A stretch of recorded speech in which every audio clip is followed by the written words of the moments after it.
Salam dan selamat pagi. Kita berjumpa kembali lewat Renungan Harian Toraya, edisi Kamis 12 Februari 2026. Sebelum membaca dan mendengarkan firman Tuhan untuk mengawali aktivitas kita hari ini, mari kita berdoa. Ya Allah, Bapa kami yang di sorga, terima kasih atas anugerah hari yang baru dan napas kehidupan yang masih Engkau berikan. Saat ini kami akan bersiap untuk membaca dan merenungkan firman-Mu. Urapilah hati dan pikiran kami dengan Roh Kudus-Mu, agar kami dapat memahami, menyelami kehendak-Mu, menerima sabda-Mu dengan penuh sukacita. Kiranya firman-Mu menjadi dasar pedoman, arah petunjuk hidup kami, dan menjadi pelita bagi kaki kami, serta terangi jalan kami hari ini. Di dalam nama Tuhan Yesus Kristus, kami sudah berdoa. Amin. Bacaan kita terdapat dalam Mazmur 2 ayat 1 sampai 12 dengan judul Raja yang diurapi Tuhan. Firman-Nya, mengapa rusuh bangsa-bangsa? Mengapa suku-suku bangsa mereka-reka perkara yang sia-sia? Raja-raja dunia bersiap-siap dan para pembesar bermufakat bersama-sama melawan Tuhan dan yang diurapinya. Marilah kita memutuskan belenggu-belenggu mereka dan membuang tali-tali mereka daripada kita. Dia yang bersemayam di sorga tertawa, Tuhan mengolok-olok mereka. Maka berkatalah Ia kepada mereka dalam murkanya dan mengejutkan mereka dalam kehangatan amarahnya. Akulah yang telah melantik rajaku di Sion, gunungku yang kudus. Aku mau menceritakan tentang ketetapan Tuhan. Ia berkata kepadaku, anakku, engkau telah kuperanakan pada hari ini. Mintalah kepadaku, maka bangsa-bangsa akan kuberikan kepadamu menjadi milik pusakamu, dan ujung bumi menjadi kepunyaanmu.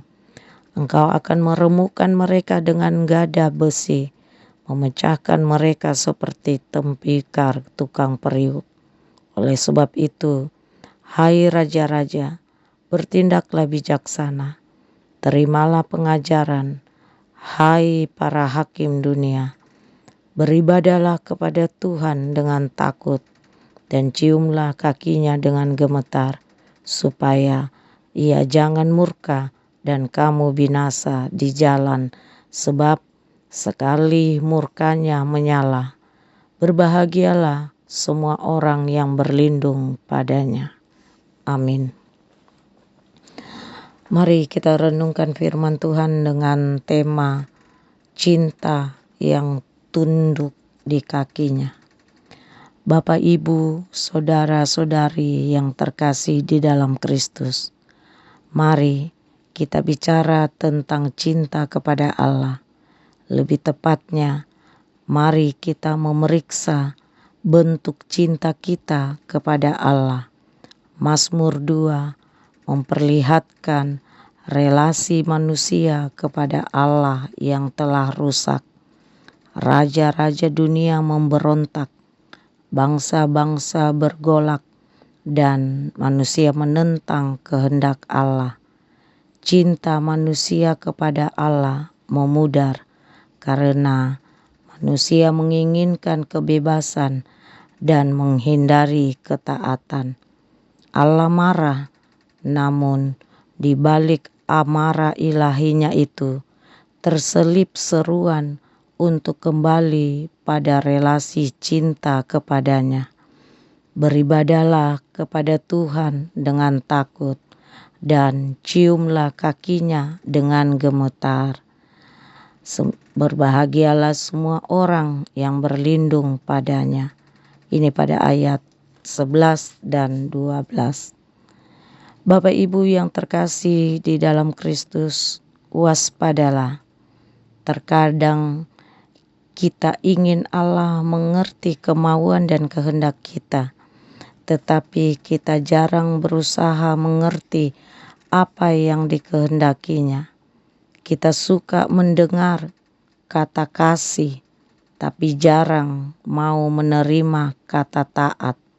Padahal kasih tanpa ketaatan hanya menyiksakan keinginan untuk mengendalikan Allah sesuai selera kita. Sesungguhnya banyak orang yang tidak taat kepada Allah, tetapi tetap menyebut dirinya sebagai orang beriman. Bapak, Ibu, Saudari yang terkasih, marilah kita mengoreksi diri dan belajar kembali mencintai Tuhan dengan dua bentuk penundukan diri di hadapannya. Yang pertama, beribadah dengan takut. Maksud kitab Mazmur tidak sama dengan takut hantu ya. Takut di sini sejenis getaran batin yang muncul dari kesadaran akan keagungan Allah dan kasih-Nya. Karenanya kita takut melukai kasih-Nya, takut jika berada jauh darinya, takut jika hidup di luar dari pancaran kemuliaannya, dan lain sebagainya.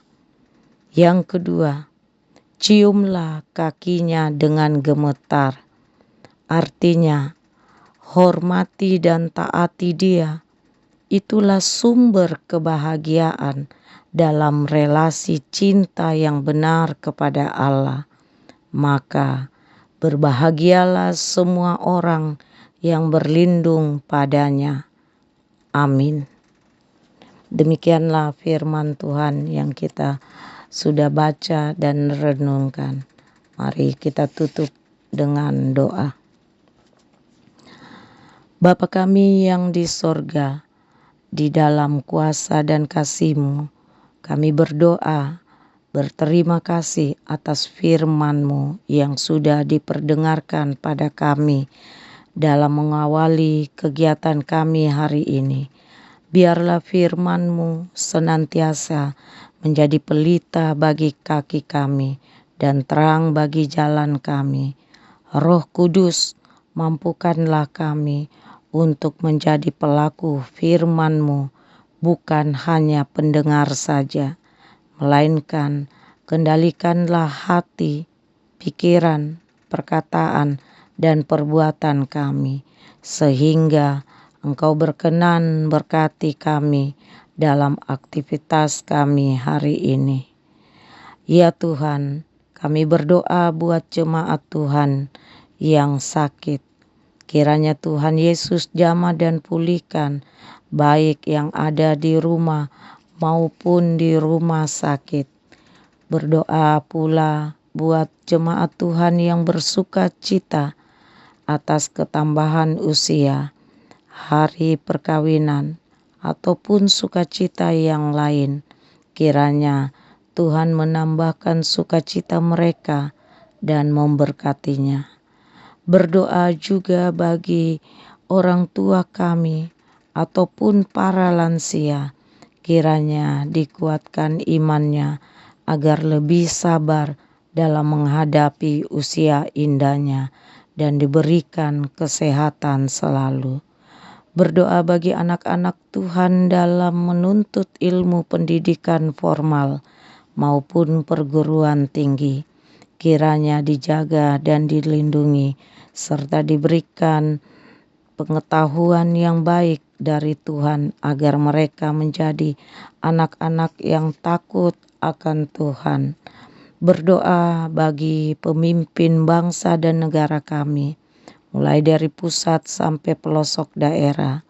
Jadikan mereka pemimpin yang berbijaksana, penuh keadilan, dan senantiasa mampu memimpin negara kami ini menjadi negara yang aman, tentram, dan damai sejahtera. Biarlah kepemimpinan mereka, Tuhan senantiasa kendalikan semua ini.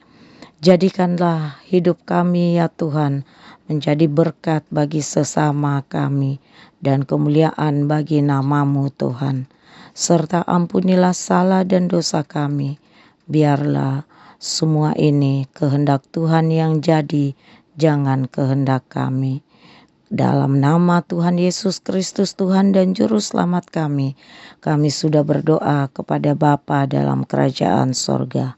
Haleluya. Amin. Demikianlah renungan hari ini. Selamat beraktivitas dalam karya dan tugas masing-masing. Kiranya Tuhan Yesus memberkati kita semua. Shalom dan selamat pagi.